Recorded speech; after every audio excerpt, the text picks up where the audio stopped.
मेरा नाम मिताली है। मैं अपने परिवार की सबसे चुलबुली और बातूनी लड़की हूं। मुझे मस्ती और मजाक करना बेहद पसंद है। मेरी शरारतें हर किसी के चेहरे पर मुस्कान ला देती थीं। हम एक छोटे से गांव में रहते थे। मेरे परिवार में सभी लोग सीधे सादे थे, सिवाय मेरे। हमारे घर में 4 भैंसें थीं, जिनका दूध मेरे पिताजी बेचते थे।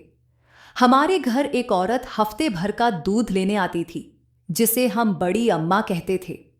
बड़ी अम्मा का कोई परिवार नहीं था, इसलिए वो अक्सर गांव के अलग अलग घरों में जाती और लोग खुशी खुशी उन्हें कुछ न कुछ दे देते। माँ भी उन्हें फ्री में दूध दे दिया करती थी। बड़ी अम्मा से हमारा बहुत अच्छा रिश्ता था। वो जब भी आती, हमारे लिए खाने पीने की चीजें लेकर आती थीं। कहते थे कि उनके हाथों में बरकत है। जिस घर से वो कुछ ले जाती थीं, उस घर में कभी कमी नहीं होती। जब मैं बच्ची थी, बड़ी अम्मा आती तो मैं उनके कंधे पर लटक जाती और ढेर सारी शरारतें करती। वो भी मुझे खूब प्यार से सहलाती। गांव के सारे बच्चे उनके साथ बारात की तरह चलते थे, जब तक वो गांव से बाहर न निकल जाती। पर हकीकत ये थी कि जब भी बड़ी अम्मा हमारे घर से दूध लेकर जाती, कुछ न कुछ गड़बड़ हो जाती। कभी दूध गिर जाता, कभी खराब हो जाता और कभी भैंस बीमार पड़ जाती। ये सब देखकर मुझे लगता था कि ये बड़ी अम्मा की वजह से हो रहा है। लेकिन माँ मेरी बातों को हंसी में टाल देती और समझाती, मिताली, ऐसा सोचना गलत है। इंसान की बुराई मत किया करो।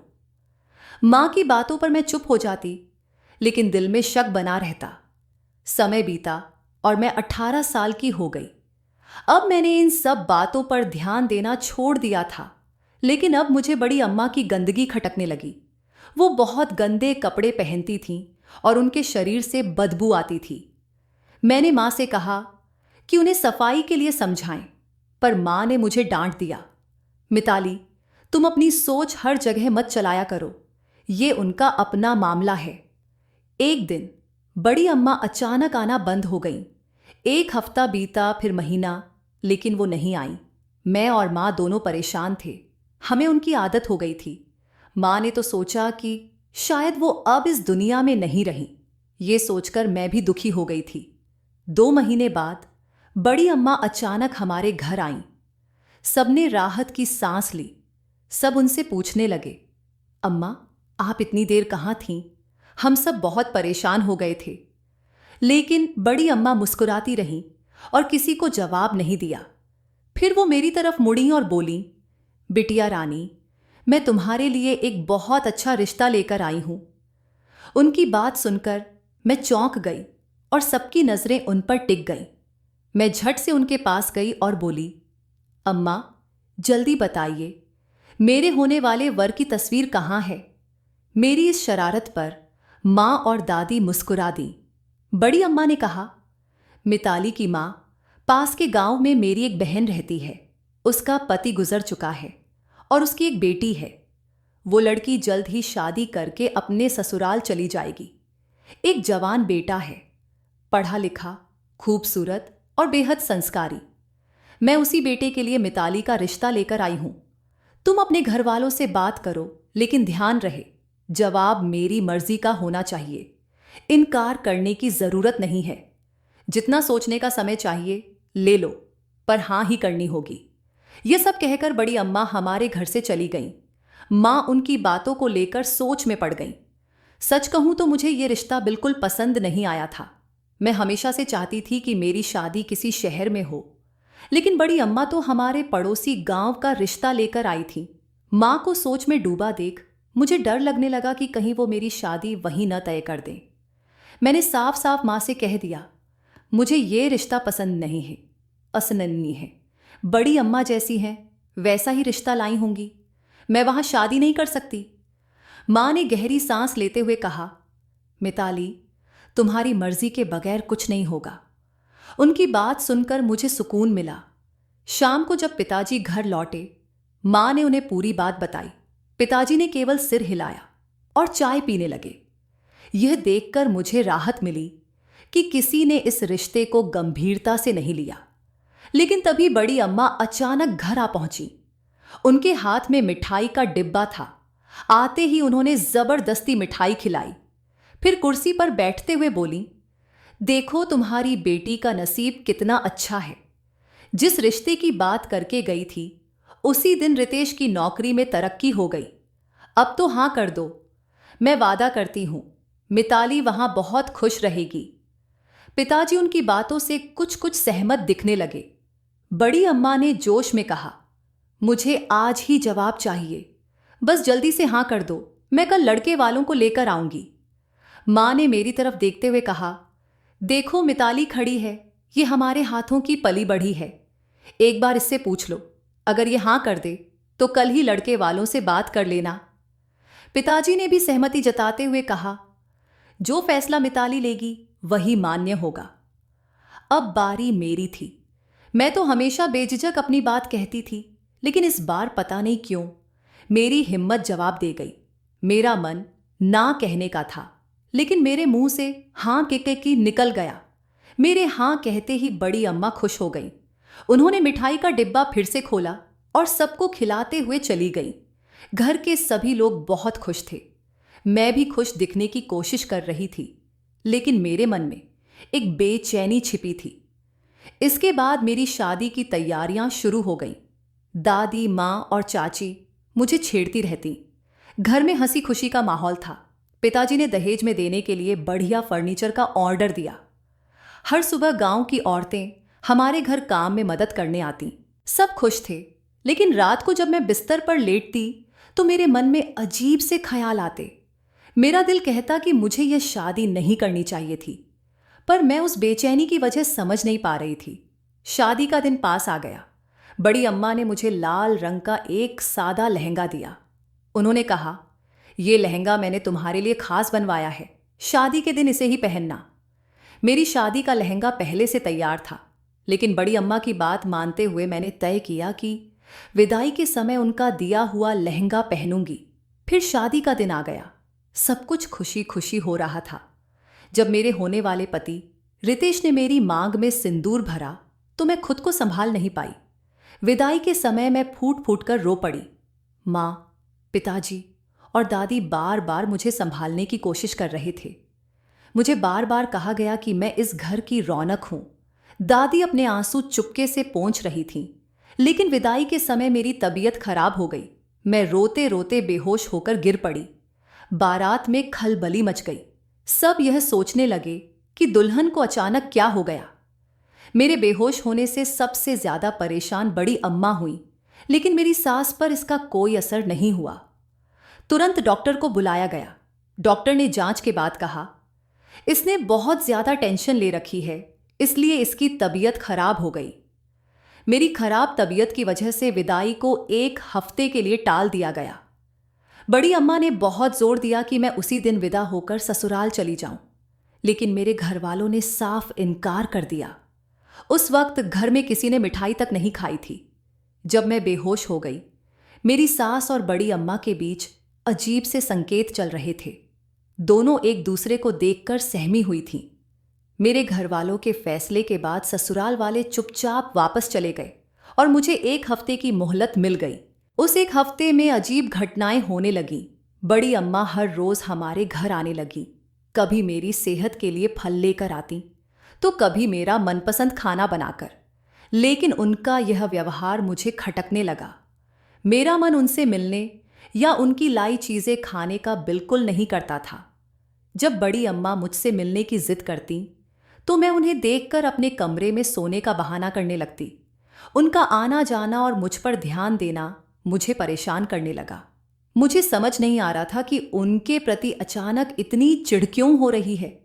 मेरे घर वाले, खासकर माँ, बड़ी अम्मा का खूब सम्मान करती थीं। उनके आने पर माँ अच्छे अच्छे पकवान बनाती। ये सब देखकर मेरा गुस्सा और बढ़ जाता। मुझे ये सोचकर बहुत बुरा लगता कि घर के लिए इतनी मेहनत करने वाली औरत को हम इतनी अहमियत दे रहे हैं, जो दूसरे घरों से मांगकर गुजारा करती है। विदाई से 1 दिन पहले बड़ी अम्मा मीठे चावल लेकर आईं। उन्होंने बड़े प्यार से कहा, ये चावल मैंने तुम्हारे लिए बनाए हैं, शादी से पहले इन्हें जरूर खा लेना। लेकिन उस समय मेरा मन इतना खराब था कि मैंने चावल को देखा तक नहीं। रात को भूख लगने पर मैंने सोचा कि किचन में जाकर वही चावल खा लूं, लेकिन जब मैंने पतीला खोला तो वह खाली था। यह देखकर मेरा गुस्सा और बढ़ गया। मैंने चाय बनाकर पी और अपने कमरे में वापस आकर लेट गई। उस रात मेरे मन में कई सवाल उठ रहे थे। मैं सोच रही थी, क्या मैंने इस शादी के लिए हाँ करके सही किया? क्या अब मेरी पूरी जिंदगी बड़ी अम्मा के इशारों पर चलेगी? मैंने सुना था कि रितेश के घर में बड़ी अम्मा की हर बात मानी जाती है। उनके आसपास के कई गांवों में भी उनका काफी दबदबा था, लेकिन मेरे परिवार का स्वभाव अलग था। मेरे घर वाले उनसे सीमित बातचीत करते थे। फिर भी कुछ लोगों का मानना था कि बड़ी अम्मा की वजह से हमारे घर में खुशियां आई हैं। लेकिन मुझे यह सब सुनकर गुस्सा आता था। मैंने मन ही मन ठान लिया कि शादी के बाद अगर बड़ी अम्मा ने मेरे किसी मामले में दखल दिया तो मैं उन्हें साफ मना कर दूंगी। वह रात बेचैनी में कटी। अगले दिन मेरी विदाई का दिन आ गया। बड़ी अम्मा ने जिद की कि मैं वही लहंगा पहनूं जो उन्होंने दिया था, लेकिन उनके पिछले व्यवहार की वजह से मैं उनका लहंगा पहनने के लिए बिल्कुल तैयार नहीं थी। मैंने अपने तैयार किए हुए लहंगे को पहनकर विदाई ली। ससुराल पहुंचने पर माहौल मिला जुला था। मेरी सास का मूड ठीक था, लेकिन बड़ी अम्मा का मुंह फूला हुआ था। मुझे उनकी नाराजगी की परवाह नहीं थी। उस दिन मैंने समझ लिया कि मेरी शादी का यह फैसला मेरी जिंदगी की सबसे बड़ी गलती थी। लेकिन अब मैंने तय कर लिया था कि अपनी जिंदगी मैं खुद बनाऊंगी और बड़ी अम्मा को मेरे मामलों में दखल नहीं देने दूंगी। ससुराल में पहुंचते ही मुझे खीर खाने को दी गई। खीर मुझे वैसे भी पसंद नहीं थी और वह खीर बड़ी अम्मा के हाथ की बनी थी।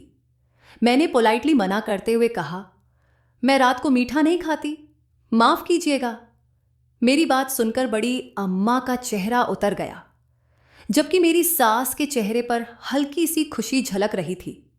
शादी को लेकर मेरा नजरिया बदल गया था। जितना उत्साह मुझे शादी को लेकर था, अब उतनी ही निराशा हो रही थी। मैंने खुद को संभालने की कोशिश की। उस रात जब मुझे मेरे कमरे में बैठाया गया, मेरी सास वहां आई। उन्होंने अपनी बातों से मुझे यह जताने की कोशिश की कि इस घर में हर बात बड़ी अम्मा की मर्जी से होती है। मैं उनकी बातें चुपचाप सुनती रही। रितेश भी आए। उन्होंने भी कहा, बचपन से मासी बड़ी अम्मा की हर बात मानी जाती है, उनके साथ कोई बदतमीजी नहीं करना। मैं सब कुछ सहन कर लूंगा, लेकिन मासी के साथ कुछ गलत हुआ तो मैं बर्दाश्त नहीं कर पाऊंगा। उस वक्त मुझे समझ में आ गया कि मेरी जिंदगी अब आसान नहीं होगी, लेकिन मैंने मन ही मन ठान लिया कि मैं अपनी जगह खुद बनाऊंगी। चाहे कुछ भी हो जाए, बड़ी अम्मा को मेरी जिंदगी पर हावी नहीं होने दूंगी। मैं चुपचाप अपने पति की बात सुन रही थी। वह उस बड़ी अम्मा के बारे में बता रहे थे जिनसे मैं बचपन से दूरी बनाए रखती थी और जिनके पास जाते समय अपनी नाक बंद कर लेती थी। उस समय हालात को देखते हुए मैंने सिर्फ सिर हिला दिया और चुपचाप बैठ गई। शादी के अगले दिन भी बड़ी अम्मा हर काम में सबसे आगे थीं। वह हर छोटे बड़े काम में अपनी राय देती और बार बार मुझे देखकर मुस्कुराती, लेकिन उनकी इस हरकत से मुझे घिन महसूस होने लगी। जैसे तैसे शादी के सारे काम निपट गए और मेहमान अपने अपने घर लौट गए। अब मेरे सामने मेरी सास, मेरे पति और बड़ी अम्मा थीं। बड़ी अम्मा मेरे लिए ऐसी मुश्किल बन चुकी थीं जिसे मैं न तो सहन कर सकती थी और न ही नकार सकती थी। कुछ दिनों बाद बड़ी अम्मा ने अपना सामान बांधना शुरू कर दिया। वह अपने घर जाने की तैयारी कर रही थीं, जिसे देखकर मैंने राहत की सांस ली। ननद का व्यवहार सामान्य था, लेकिन मेरी सास बड़ी अम्मा के जाने पर जोर जोर से रो रही थी। वह उनके हाथ चूमती और बार बार उनसे गले लगती। मुझे यह सब देखकर चिढ़ हो रही थी, पर मजबूरी में मुझे भी बड़ी अम्मा से गले लगना पड़ा। जब वह मुझसे गले मिली तो उन्होंने कहा, क्या हुआ मिताली बेटी, तुम तो मेरी जान हुआ करती थी, अब मुझसे इतनी दूरी क्यों बना ली? उनकी बातों का जवाब देते हुए मैंने सिर्फ कहा, ऐसा कुछ नहीं है बड़ी अम्मा, मैंने यह सिर्फ वहां मौजूद लोगों की वजह से कहा। मन ही मन मैं इस बात पर झुंझला रही थी। जब हम उन्हें छोड़ने दरवाजे तक गए तो ऐसा लगा जैसे बड़ी अम्मा मुझे गहरी नजरों से देख रही थीं, या शायद वे कुछ और सोच रही थीं। लेकिन मुझे उनकी कोई परवाह नहीं थी। शादी खत्म होने के बाद मैंने घर के माहौल पर गौर करना शुरू किया। मैंने देखा कि बड़े से बड़ा फैसला भी बड़ी अम्मा की मर्जी से लिया जाता था। वे घर में न होते हुए भी हर चीज पर अपनी राय देती थीं। मेरे अंदर एक बेचैनी पैदा हो गई। मैंने ठान लिया कि इन सब बातों को नजरअंदाज कर बाकी रिश्तों को समझने की कोशिश करूंगी। एक दिन मैंने गौर किया कि मेरी सास रात को हमेशा काले रंग की धोती पहनती थीं। यह मुझे अजीब लगा। अपने स्वभाव के अनुसार मैंने उनसे पूछ लिया, माँ जी आप धोती क्यों पहनकर सोती हैं? मेरे सवाल पर सास को गुस्सा आ गया।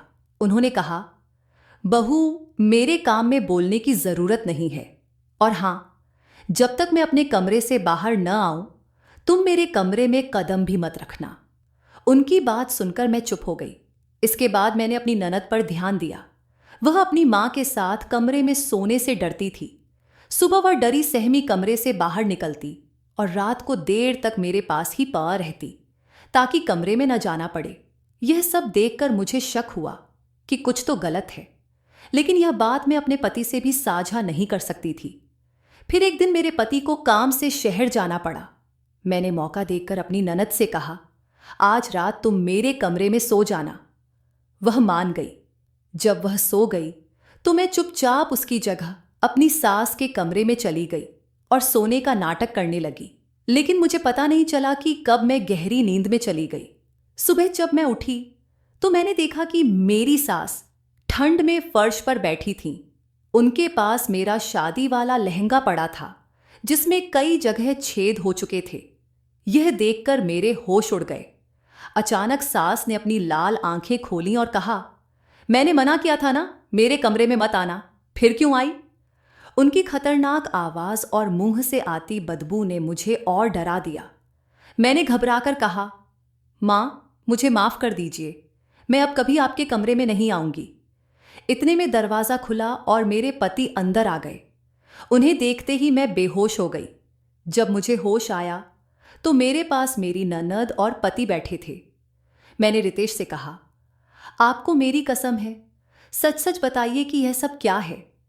कुछ देर चुप रहने के बाद रितेश बोले, माँ और बड़ी अम्मा सगी बहनें हैं। बड़ी अम्मा ने शादी के बाद काला जादू सीखा था। इसी वजह से उनके पति ने उन्हें छोड़ दिया। अब वह यहां हमारे घर आ गईं, लेकिन उनकी हरकतें अब भी वैसी ही हैं। यह सुनकर मेरे पैरों तले जमीन खिसक गई। मेरी शादी एक रहस्यमय माहौल में हो गई थी और अब मुझे अपनी जिंदगी इन अजीब हालातों के बीच गुजारनी थी। वो हमेशा कहती थीं कि वह गरीब और विधवा हैं। उनकी इस बात पर लोग उनकी मदद भी कर देते थे। धीरे धीरे कुछ महिलाएं अपनी परेशानियों का हल करवाने उनके पास आने लगीं और वे अपने काले जादू से उनकी समस्याएं सुलझा देती थीं। इसी दौरान मुझे तुम पसंद आ गई। तब मैंने अपनी मासी से मदद मांगी। मासी ने बहाना बनाया और तुम्हें और तुम्हारे परिवार वालों को मीठा खाने के लिए भेजा। वही मीठा जिस पर जादू किया गया था। तुमने और तुम्हारे घर वालों ने वह मीठा खा लिया। फिर धीरे धीरे तुम और तुम्हारे परिवार वाले मेरी शादी के लिए तैयार हो गए। मासी ने मुझे भरोसा दिलाया कि मेरी शादी तुमसे ही होगी, लेकिन मेरी मां को यह रिश्ता पसंद नहीं था। उन्होंने मासी को इसे रोकने के लिए कहा, लेकिन मेरी जिद के आगे मां झुक गई। मां ने तुम्हें अपनी शादी का वह लहंगा दिया और शादी के बाद वह लहंगा वापस ले लिया। मां भी थोड़ा बहुत काला जादू जानती थीं। उन्होंने मासी की मदद से तुम्हारे लहंगे पर जादू करना शुरू कर दिया ताकि तुम्हारी कभी औलाद न हो। मासी ने मां को एक काला दुपट्टा दिया था जो काले जादू से जुड़ा था। मां रोज उस दुपट्टे का इस्तेमाल करके तुम्हारे लहंगे पर जादू करती थीं। मुझे इस बात का तब पता चला जब मैं उस सुबह घर लौटा। मैंने देखा कि मेरी बहन मीना तुम्हारे कमरे में सो रही थी। जब मैंने उससे तुम्हारे बारे में पूछा तो मुझे लगा कि मां तुम्हारे साथ कुछ गलत कर सकती हैं। जब मैंने तुम्हें बेहोश देखा और मां को तुम्हारे सामने हाथ जोड़ते देखा तो मुझे समझ आ गया कि मां तुम पर काला जादू कर रही हैं। यह सब शादी के पहले दिन से ही हो रहा था। मुझे यह बात मेरी बहन मीना ने बताई थी। तुम्हारा दिल मुझसे और मेरे परिवार से इसलिए खट्टा हो गया था, लेकिन अब मैंने तुम्हें सारा सच बता दिया है। अब यह तुम्हारे ऊपर है कि तुम मेरे साथ रहना चाहती हो या नहीं। मैं मानता हूं कि मैंने तुम्हारे साथ बहुत गलत किया है, लेकिन मैं मजबूर था। मैं तुमसे बहुत मोहब्बत करता हूं। तुम कुछ पल तक बिना कुछ कहे मुझे देखती रही। उस वक्त मैं तुम्हारे जवाब का इंतजार कर रहा था। तुम्हारे साथ हमेशा रहना मेरा सपना था, लेकिन मैं समझ गया कि तुम्हारी जिंदगी की बुनियाद काले जादू पर रखी गई मोहब्बत पर नहीं टिक सकती। मैंने तुम्हें रोकने की बहुत कोशिश की, तुमसे कस्में खाईं कि मैं अपनी माँ और मासी को छोड़ दूंगा, लेकिन तुम्हारा फैसला अटल था। तुमने कहा कि अब मेरी जिंदगी खराब हो चुकी है और तुम मुझे छोड़कर अपने घर लौट गई।